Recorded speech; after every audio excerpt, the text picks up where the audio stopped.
Bismillah ar-Rahman ar-Rahim. We will start our lecture on the myocarditis. This is the last lecture in the cardiovascular pathology. Myocarditis is an inflammatory condition of myocardium that directly lead to injury. This condition are caused by infectious microorganisms like the virus, chlamydia, bacteria, parasite, and helminthes, like the trichomonas. And toxoplasmosis, staphylococcus, rickettsia, virus type of the virus like influenza virus, cytomegalovirus, and so on. The second is the immune-mediated condition that occurs post-viral infection in the rheumatic fever, transplant rejection, systemic lupus erythematosus, and drug hypersensitivity. All this condition may be associated with the immune-mediated reaction in the myocardium that result in the myocarditis. And sometimes myocarditis occur without any underlying condition, like that's occur with the sarcoidosis and giant cell myocarditis. Myocardium with intense inflammatory cell infiltration rich with the lymphocyte, and this is most commonly seen with the viral myocarditis, like this picture that's showing infiltration of the inflammatory cells rich with the lymphocyte in the myocardium. Fragmentation of myocardial cell with the foci of necrosis are seen in the myocarditis, sometimes with the parasitic infection, with the like that seen with the toxoplasmosis, where there's incest of the eggs of the toxoplasma seen within the myocardium. This is a myocardium with the toxoplasmosis. Myocarditis, regarding the pathology, grossly it's appear normal or dilated heart will pale with the pale areas that site of the inflammatory process. Microscopically, there is patchy areas of interstitial edema separating the myocardial cells or inflammatory cell infiltration, mainly lymphocyte, macrophage, giant cell, granuloma, and neutrophils and eosinophils. Usually, granulomas represent an inflammatory process that composed of epithelioid, histiocyte, and giant cell. Myocyte focal necrosis can be seen, and fibrosis seen in the chronic stages. Sometimes in Chagas disease and toxoplasmosis, the organism may be seen within the myocyte. Regarding the clinical features of the myocarditis, patient may be asymptomatic or have one or more symptoms, including the fever and arrhythmias can be associated with the myocarditis. Congestive heart failure, defined in the histological section, can be seen. Pericarditis, there are many causes for pericarditis, including infectious process like the viral, biogenic bacteria, tuberculosis, and fungi. Myocardial infarction may be a result in the pericarditis, as we discussed this in the last lecture. Immune-mediated condition like the rheumatic fever, congestive heart, connective tissue disease, and post-myocardial pericarditis that named as Dressler syndrome or post-cardiotomy. All this condition may be associated with immune-mediated reaction that result in the pericarditis. Metabolic condition may be associated with pericarditis like the renal failure and hypothyroidism, and sometimes iatrogenic cause may result in the pericarditis like the post-radiation and the drug administration that result in the hypersensitivity reaction. In addition to the metastatic tumor that may deposit in the pericardium and induce pericarditis in the area adjacent. There are four main types for pericarditis associated with accumulation of the fluid in the pericardium, and this is what we name pericardial effusion. There are four main types depending on the type of the fluid that are accumulated. Either the fluid is clear, that's occur in the viral infection, renal failure, connective tissue disease, and rheumatic fever.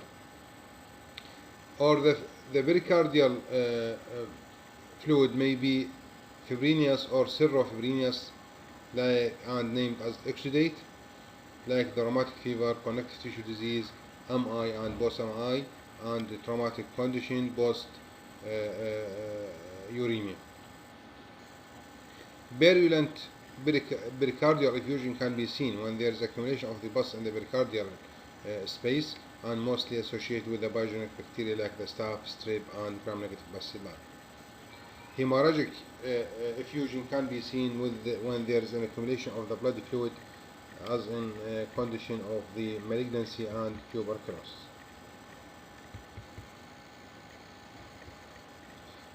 Regarding the cardiac tumors,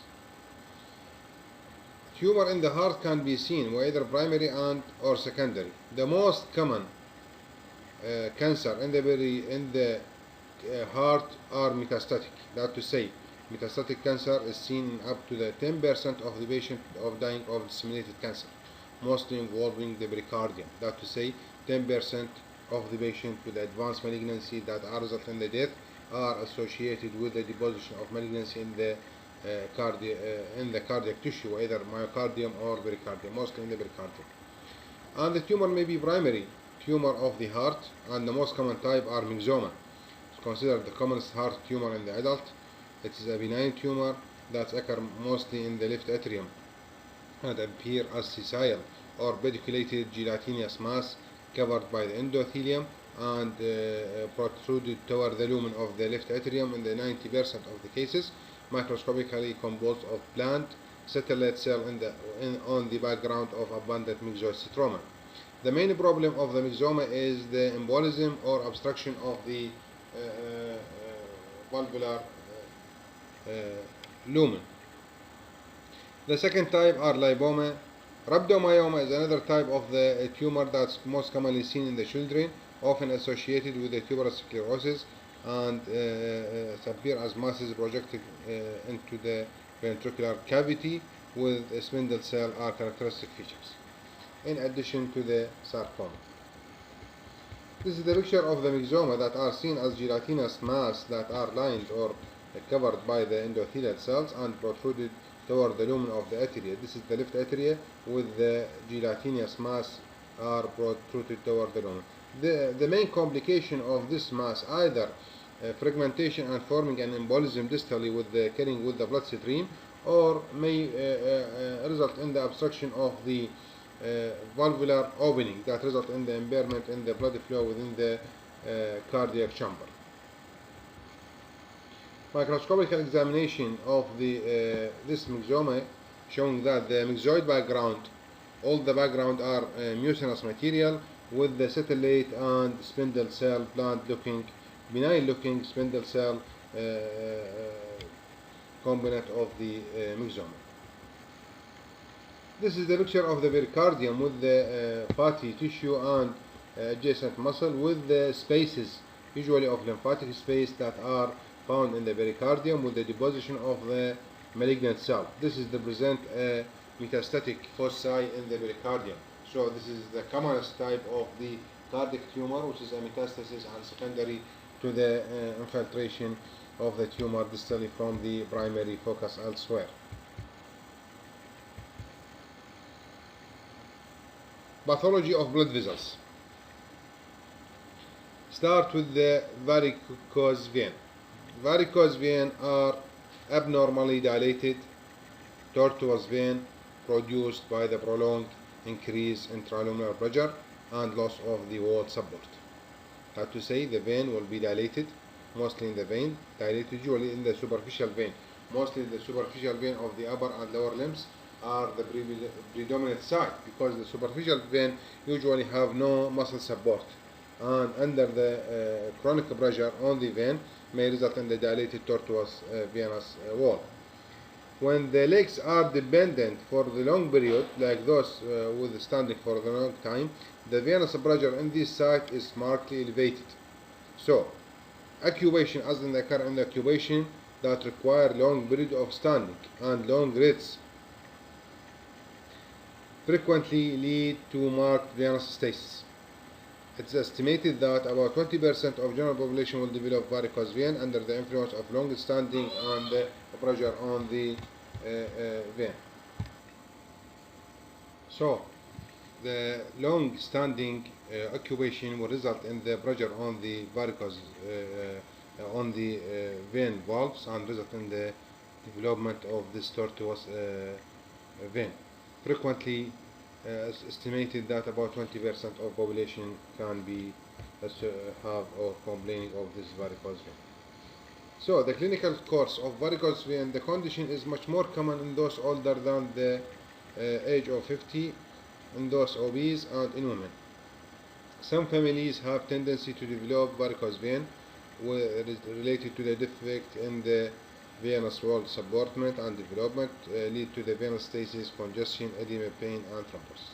The most disabling sequelae include persistent edema and trophic change in the skin that lead to the stasis dermatitis and poor healing of the wound and may lead to the chronic varicose ulcer. Intraluminal thrombosis and valve deformity with the thickening and shortening of the cusp, and finally even embolism can be associated as part of rare. Clinically, the vein with the varicose are dilated, tortuous, elongated, and scarred with the thinning at the point of the dilatation. Microscopically, the change consists of variation in the thickness of the wall caused by dilatation in the areas and compensatory hypertrophy in other, along with the subintimal fibrosis. Regarding the tumors of the blood vessels, there are two types of tumor, either benign tumor like hemangioma that characterized by the proliferation of blood vessels filled with the blood and are mostly localized, but some involve large segment of the body and called angiomatosis. And that to say, when the same tissue that extends to the large area is named as angiomatosis rather than angioma, and the majority are superficial lesions, often of the head and neck, but may occur internally, mostly in the liver. That to say, can be seen in the skin mostly and superficial soft tissue, or in the internal organ like the liver, mostly in the liver, with the rare malignant transformation that are seen with the hemangioma. Hemangioma are common in the childhood and constitute about 7% of all benign tumors. Mostly are present from the birth and can be expanded along with the growth of the child. However, many capillary hemangioma regress spontaneously. We are classified hemangioma into the capillary and cavernous depending on the size of blood vessels that are proliferate. The most common type are capillary hemangioma, mostly in the skin, subcutaneous tissue, and mucous membrane of the oral cavity and lips. May occur in the spleen, liver, kidney, and other internal organ. There are the strawberry type that named juvenile hemangioma of the skin of the newborn is a common and may be multiple. It grows rapidly in the first few months, began to fade when the child is about 3 years old, and regress by the age of 7 years in the 90% of the cases. That to say, in spite of this is a benign tumor, but it can be regressed spontaneously. Regarding the morphology, the size vary from the few millimeter to the several centimeter, are bright red to blue in color, may be flat or slightly elevated. The microscopic examination showing the lobulated and encapsulated mass composed of aggregation of the thin, closely packed, thin-walled blood vessels, which are blood-filled and lined by the flat, benign endothelial cell, and the lumen may be contain thrombi. This is a microscopic appearance for the thin-walled blood vessels filled with the blood lined by the flat endothelial cell. This is the blood vessels that are filled with the blood, closely packed. There's a mass of the closely packed blood vessels that are lined by the thin endothelial cell like this, and filled with the blood. Sometimes this blood can be clot and forming intraluminal clot in the capillary hemangioma. The second type of hemangioma are the cavernous hemangioma that are less common than the capillary type, characterized by the large vascular spaces rather than small capillary size. This is large venous type, venous size or venous appearance, so that is named as cavernous hemangioma, are less circumscribed, more diffuse, more frequently involve the deep structure rather than superficial structure that's seen in the capillary hemangioma, and are soft red to measuring about 2 cm in the size. Rarely, giant form of the cavernous hemangioma that occur affect the large subcutaneous area of the face or extremities, and it is microscopic appearance showing the large, sharply defined but not encapsulated, still is not encapsulated. In spite of these two tumors, but both are not encapsulated, there is lack of the capsule surrounding this type of the tumor, composed of large cavernous vascular space filled with the blood, are mostly of little clinical significance. The biogenic granuloma or lobular capillary hemangioma. This tumor it is characterized by misnomer feature. Misnomer means bad name or wrong name, because it's named biogenic granuloma, but really it is not a biogenic. That to say it's not a bacterial, and it's not a granuloma. That to say there is no evidence of the epithelial histiocyte and lymphocyte and so on features of the granuloma. So it's not a biogenic, and it is not a granuloma. It is a polyvoid form of capillary hemangioma, occur as rapidly growing red nodule attached by the stalk to the underlying skin and gingiva or oral mucosa, which bleed easily and is ulcerated. 1/3 of the lesion develop after trauma. The proliferation trauma to the area that will induce the formation of this proliferating capillaries and named as biogenic granuloma. The proliferating capillaries are accompanied by the edema and inflammatory cell. The microscopical appearance resembles the granulation tissue, identical to that of granulation tissue. Is not a granuloma, it's a granulation tissue rather than it's a granulomatous tissue.